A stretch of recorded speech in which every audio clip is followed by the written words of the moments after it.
Mercy and truth have met together. Righteousness and peace have kissed each other. Please be seated.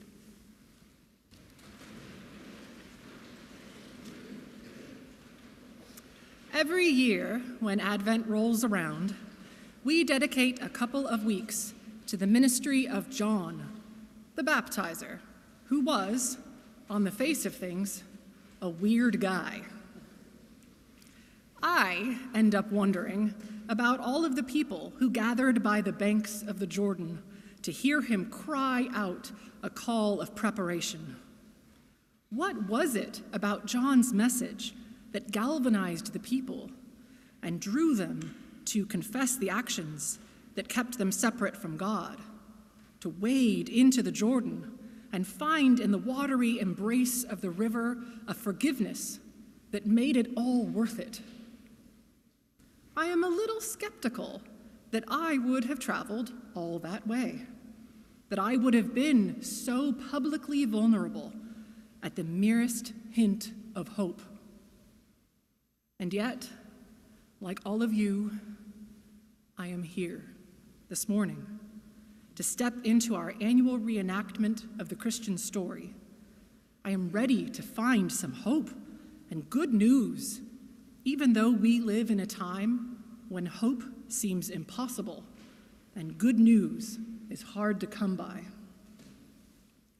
As Father Neil mentioned last week, Mark's gospel is set within the political turmoil of first-century Palestine, a place that had experienced centuries of conflict and shifts in power among peoples who had been displaced time and again as conquering kingdoms rose and fell. And the land and the people fell under the dominance of the Assyrian, and then the Babylonian, and then the Persian, and then the Greek, and then finally the Roman Empire marched in and brutally suppressed all opposition. Against this backdrop, John emerged from the wilds and called out to the people, echoing the refrain of his prophetic forebears. To us, John's iconography may not mean very much. The belted camel hair tunic and the strange foraged diet just makes him sound like a weirdo who spent too much time alone in the wilderness and then emerged to shout at people about repentance. But to the first century descendants of Israel, his speech was a powerful reminder of Isaiah, and his clothing and diet were callbacks to Elijah. It's like John was a social media influencer who realized that his prophet lifestyle was his brand. But in reprising Elijah and Isaiah, John called the people to remember that God was in relationship with them, that they were not alone as they experienced turmoil and grief. In hearing John prepare the way of the Lord, the people might also have heard, "Comfort, oh, comfort my people." And they might have looked forward with hope to the day when the glory of the Lord shall be revealed, and all people shall see it together, for the mouth of the Lord has spoken. So maybe I would have gone out to the Jordan. Maybe you would too. In Advent, we are reminded and invited to journey beyond our expectations and search for the light that shines in the darkness, to look for the places where the incarnate God is coming into the world to heal brokenness, to bring merciful relief to those long held captive by oppression, and invite all of humanity into relationship with God's healing, life-giving presence.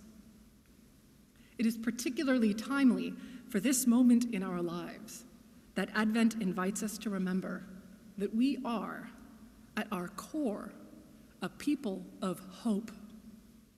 A people like those before us who search and wait and yearn for Christ's incarnation in the world, for the freedom and joy that incarnation brings, for the good news of God coming to find us in our humanity.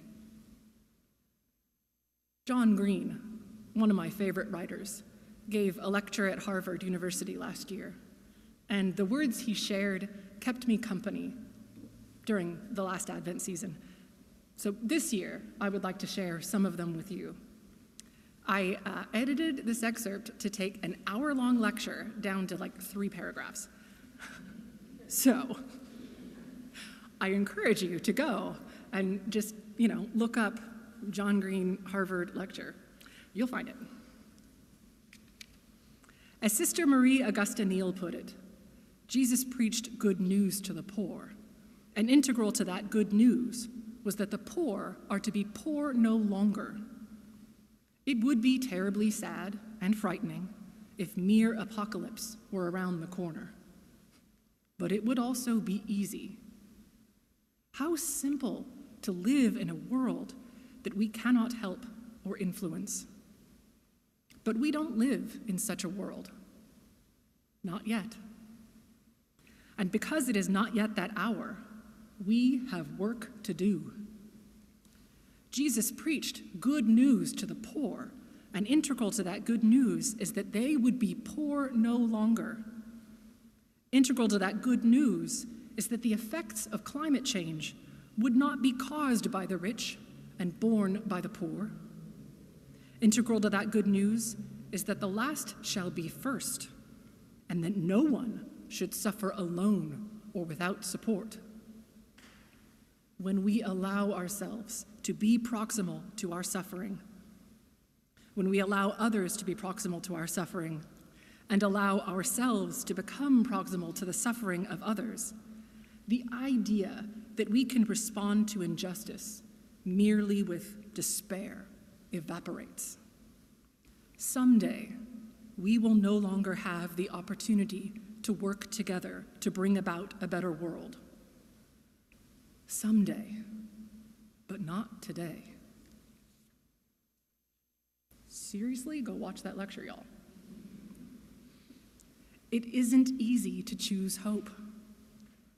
In the moments when despair calls to us, when our collective capacity for destruction seems irrevocable, and when it seems impossible that we could ever collectively pursue any degree of good, be it reducing global carbon emissions to keep the Earth's temperature within a livable range, or ever managing to bring together mercy, truth, righteousness, and peace in any kind of lasting way.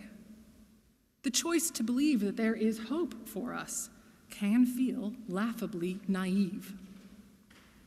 The act of choosing to hope has always been and will ever be radical. Part of the radical nature of that hope is that it is completely useless if it does not propel us into actions that bring hope to fruition. Hope is not wishful thinking. And because I just have to throw shade on the second letter attributed to Peter, hope is not ostensibly leading lives of holiness and godliness while waiting for and hastening the coming day of God, because of which the heavens will be set ablaze and dissolved, and the elements will melt with fire.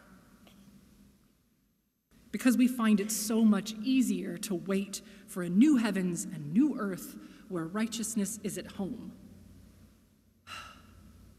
Hope is, instead, imagining what justice and peace would look like for this world, and, with God's help, taking the actions necessary to bring that vision into reality. Advent gives us a chance every year to practice a radical, difficult, active hope. We acknowledge that we do not yet live in the promised reign of peace, but together we walk the path, encouraging each other and defying the uncertainty of this moment.